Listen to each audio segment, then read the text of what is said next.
Hi, I'm Jackie Carter and I'm the coordinator for Character Counts here in Queen Anne's County. And today I'm here to talk about another part of our family, community mentoring. And I have with me here today a guest, Mr. Phil Donnelly, who happens to be a mentor with us as well as part of our board. I'd like to give you just a quick overview about our program. We started the community mentoring program back in 2009 because we realized there really wasn't a cohesive mentoring program that involved the community going into our education system. The Board of Education had mentoring in place, but it stayed there at the school. And our goal is to bring it out into the community to increase the likelihood of building relationship and trust with the children, and to see this caring adult in a different environment other than just the school situation as well. So it took us a little bit of time to put together how this program would look, because you just can't start it just like that. So we actually went to the Elements of Effective Mentoring Practices, which is through the National Mentor Program.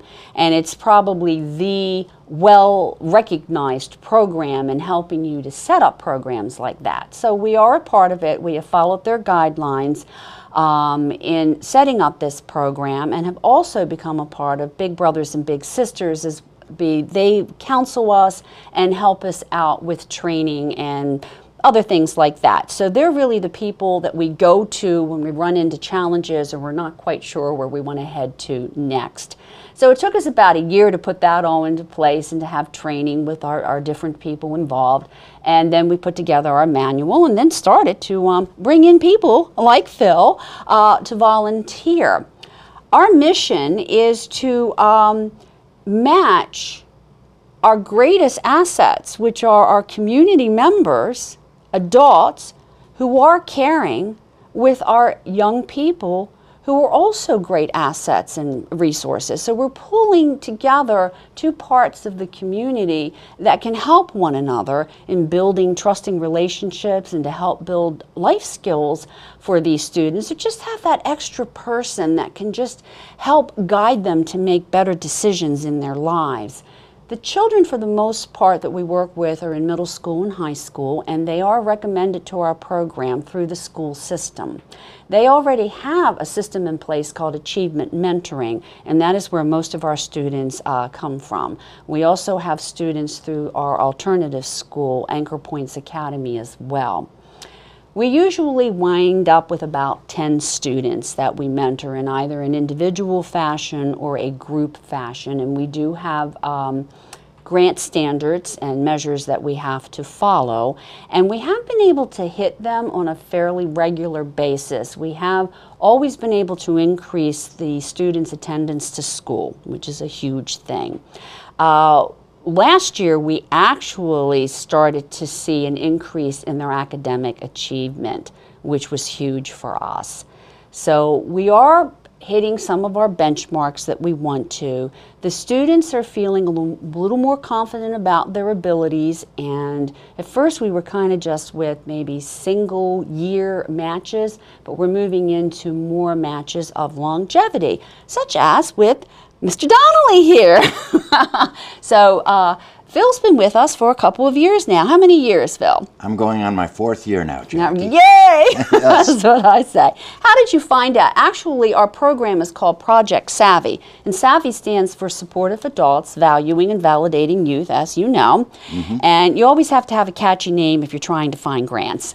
And we call our board the Community Mentoring Partnership Board. So we bring in the unity in capital letters to show that it's bringing a unity among our community members. So how did you find out about our program? Well, I was interested in doing some volunteer work that would be beneficial to the community and be meaningful. And it just so happened that I opened up a Queenstown Bank statement, and it had a public service announcement in it with your name and phone number. That's 410-758-6677. Thank you. And we'll give that again later. So I called you, Jackie, at that time. That was about 4 years ago. And you helped me through the application process, did the interview process with me. I went through the background check, and drug check. And then I started my initial training, and we did two or three training sessions, and you got big brothers and sisters involved, and I went to one of their initial training sessions, and next thing I knew, I was in the program. There you go. Now, background checks are free at this moment for our mentors. One of our partners, of course, is our county government, and they supply the background checks along with the Sheriff's Office, and the Department of Social Services now is providing an extra background check for us as well. So that is one thing that is really no financial strain on our volunteers whatsoever, so hopefully we can continue to do that. We have some great partners, one of them being the school system. And how has the school system helped you? Well, the school system, the special education teachers end up being the case advisors, and it gives me a structured environment to work. We like to do 1 hour a week, four sessions a month, and it allows me to go in and work within that system and keep it in a controlled atmosphere. And generally what I do with my mentee is I go to the library where we have private space, and the school system gives all the support. It makes it an extremely easy and functional way to work with him. Definitely. And Phil is a little bit different than most of our mentors, because the caseworker per se is really the achievement mentoring person within the school system. But his student is not within that program. And that doesn't mean that we won't make a match. As long as the school finds somebody who can fit that caseworker position, then we go ahead with it. And the caseworker is one that helps to set up the initial meeting with the student, is there to help support if you run into challenges. There's someone to talk to if you have certain questions about the student. They are also one that is a conduit to the family and helps the mentor make that connection as well. And they're ones that help to put together all my surveys. I hand out my surveys and they get all my little forms signed. Trust me, there are a lot of forms you had to sign, correct? Well, there were, but it wasn't that difficult. And during my weekly meetings at the end of the month, you have a one-page easy form to fill out, and it keeps both you and I on the same page as to what's going on. So it's a very simple process and very rewarding, I might add, too. Thank you. And these activity logs are very important for me, because if mentor decides I really need a resource and they hadn't called or emailed me yet, but they think about it when they're sending off this activity log, they'll put in there, I really need help with maybe some bullying issues, or maybe some whatever, hygiene issues, or there's something else going on, or I'm not sure, there might be some other resource that I need. And that helps me to know what's going on so that I can help provide those resources. Since we are a part of what's called our local management board, which is Community Partnerships for Children and Family, that really allows me like a bird's eye view to find out, okay, where are the services that some of our young people need, and then I can help our mentors with that. And we want our mentors to be a part of that whole process. And that's what I have found. The resources are there, the support's there. Even your library up at Powell Street at your headquarters.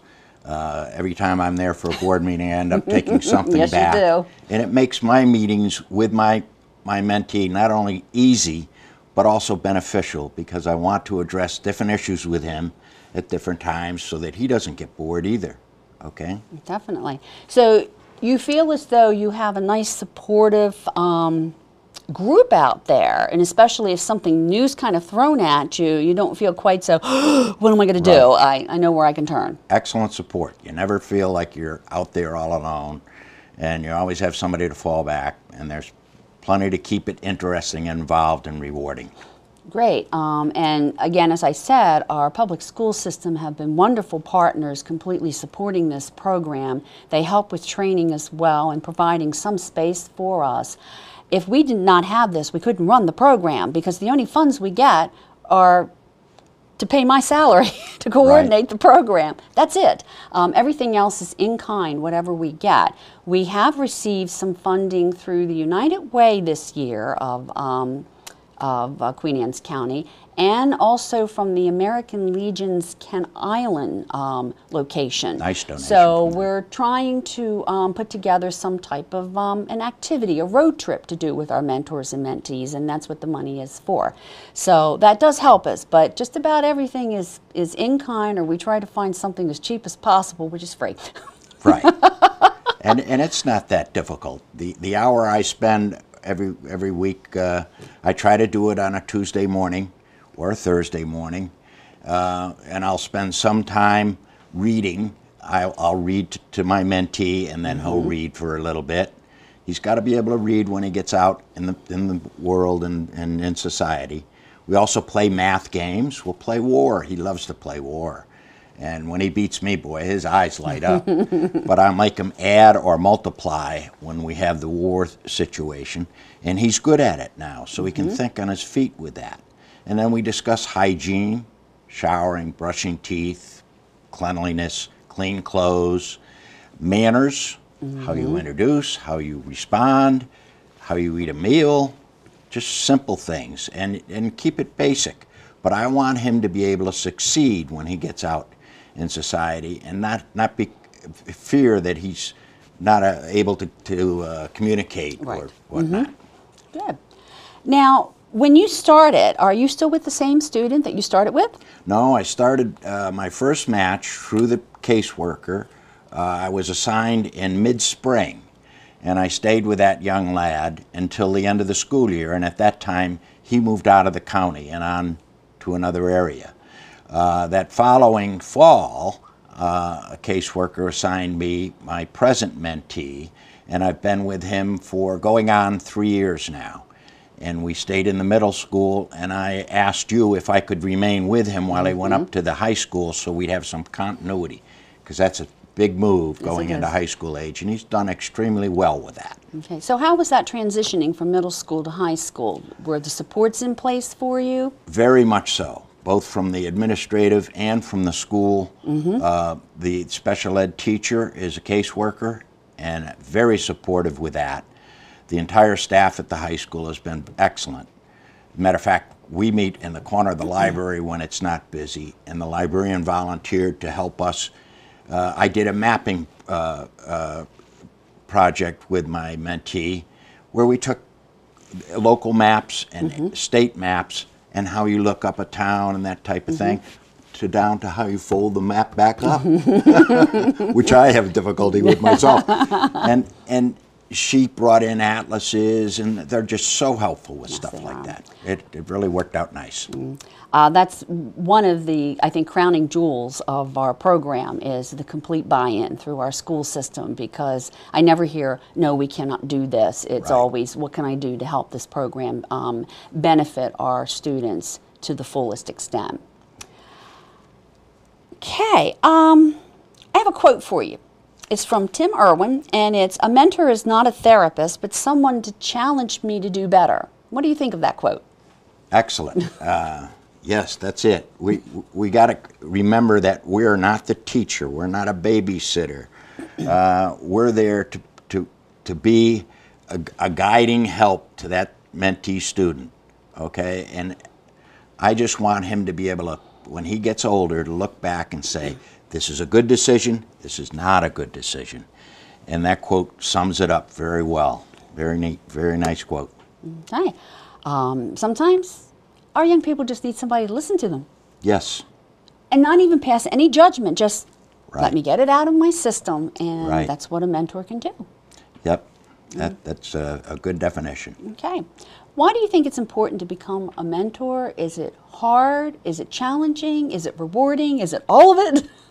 The challenges are there, but they're not insurmountable. It is a very rewarding feeling. You can almost see the child developing as you're working with them, and I feel it's the most rewarding way as a volunteer for 4 hours a week to see some results. And I think it's very beneficial and would encourage anyone to join up, to give you a call. There you go. Both our mentors are asked to come back every year as are the mentees. So they're not forced to continue, but we're finding that many more of our mentees want to continue, and your particular mentee every year says, "Where's Mr. Phil? I want Mr. Phil back." So, Right. which is a good thing, and it comes through in the surveys as well. They let us know at the end of the year if they want to continue with the program, but they're still asked at the beginning of the year, just in case they've changed their mind. So no one enters this program without signing a contract, including the parents or the guardians, so that everybody is in agreement with what we're doing. And there's always a good communication system there to try and make certain things run as smoothly as possible. Things might not always run smoothly, and there's always the option that either the mentor or the mentee can close, correct? That's correct, yes. And we keep that forefront because no one should feel as though they're the ones at fault because something didn't work. Sometimes things just don't work out very well. But we don't want to force that because maybe we'll find a different match that does. But as I said, your mentee wants you back every year. That's good. That's good. Switching to another thing, you're also part of our community mentoring board. Why do you think it's important to have a mentor on this board? Well, I was very pleased and proud to be selected as a member of the board. I think it's important to have a mentor on there so that the board members, who are leaders in our public, in our citizenry, it's important to have a mentor on there that they get the feeling of what we're going through, what we need, and our perspective as to how we can help these young folks come along. And I found the board members very responsive, and they're looking at the overall picture, make sure we're trying to develop funding and programs for the mentees, and I'm just very happy and proud to be a member of the board. So what would you say to members in the audience why they should join the board too? Join the board too. Well, the board is very functional, very responsive. It's one meeting a month. And I would encourage anyone that has an interest in it to contact you to volunteer for that. Okay. Where do you see the future of this program going? Since I've been in it going on my 4th year now, I've seen the development of the program. It's been awesome. It's just growing and getting more support. And it's so important that we have this vehicle for our young people. Previously, these kids were so at jeopardy of falling through the cracks. Now with mentors, they can get that continuity, make sure that they're getting the life skills to go on. And I can see this program just developing mainly through your guidance, Jackie. Thank you. And it's been excellent. But it's an excellent program, and I hope it continues to grow. I know with some of our other matches, the increase in the academic achievement has been, we really saw that last year, but it's really giving that, we're not tutors per se, but we're really helping them to get their organizational skills together and perhaps go that extra mile. Even with the map, it helps develop some other skills that perhaps can't always been focused on at the school level in their classes. So you can go that little bit of an extra mile, and I think that helps the student too as well. It really does, Jackie. My particular mentees were not in the regular school learning situation because of their abilities. So what I do is I want to make sure that they're able to read, they're able to do the simple math skills. I'll set up a store atmosphere where they'll come in to purchase something and with play money to make change, that type of thing. So they're not really into a report card situation, but I want him to be able to know if that's the correct change that he's getting, or that he can read directions or read a newspaper or find out what's going on. So that's important, that I make sure that's developed. And although I don't have an education background by a long shot, there are skills that I feel I can impart on my mentee. Definitely. And I'm glad you brought that up, because our mentors have to be 18 years or older, but they do not have to have a master's or a BS or any of that sort of thing. They need to have that willingness and wanting to help another young person succeed in life. Right. And some of your experiences help with that. and you're not there with all the answers. You're just a caring adult. It's another support system for this child, which is very much needed and dovetails in with the Search Institute's positive youth development focus, that the more adults that are there to support a child in their life, the more successful they're going to be, and to stay away from the negative risk and see what it means for the positive risk in order to reach goals. Right, I agree. It's very important that they're just prepared to go on into life. And if we can help them with those life skills, that's the importance. Definitely.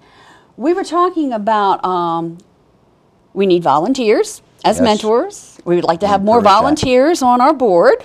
Yes. That sort of thing. But besides volunteers, and we say, yes, we would like to have donations, but we can do in-kind donations too, which could be as simple as office supplies. Right. We can always use office supplies or in-kind.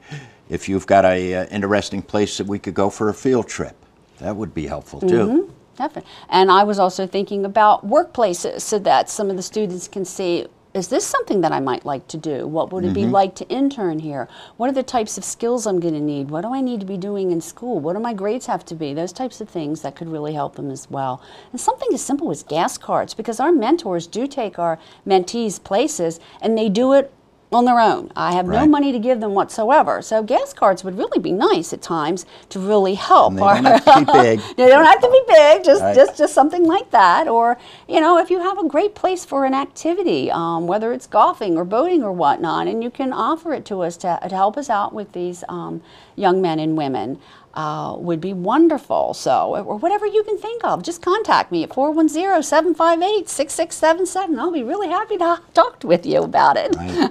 And I'll even get Phil involved if you want to talk to him. Is there anything else you would like to add? Well, it's just been a very rewarding experience. I hope to continue both as a board member and a mentor. And I'm the one that's benefiting from the it's very rewarding, and I would encourage anyone that has any interest in it to contact you at your phone number to be a mentor or to be a board member. Or both. Or both. Right. That works too. Remember, just 4 hours a month can make a huge difference in a child's life, and we are starting to see that here in our community with this mentoring program. We are still very young. We would like to grow it even more and maybe eventually get down into the elementary school level as well, because we know the sooner you start, the better. But our group figured it was our middle school students and our high school students that we had to focus on immediately and build the program, which I've been told by big brothers and big sisters we're heading in the right direction, and not worry that we have small numbers right now, because even with our small numbers, we've had some very positive results, as I've said, with attendance and academic achievement. And if we've had children that were involved in the juvenile justice system, they've never reoffended while they were with us. So they are all huge marks that mentoring programs are looking to achieve. So we're doing fairly well. But we need all our volunteers. Character Counts is a very successful program due to the amount of volunteers that we have going into the classroom, working with a whole class of kids on the pillar values. And we can do the same thing with our mentoring program, because our strength are our volunteers. Otherwise, we couldn't do it. Right. I want to thank you, Phil, for being with me here today, and to really just talk about how it's so important for us to build a good future for our young people. Very good. Thank you very much. Thank you, Jackie. And just remember, if you're interested, give me a call at 410-758-6677. Or if you like email, you can email me at jcarter@qac.org. Thank you. And thank you, Phil. Thank you, Jackie.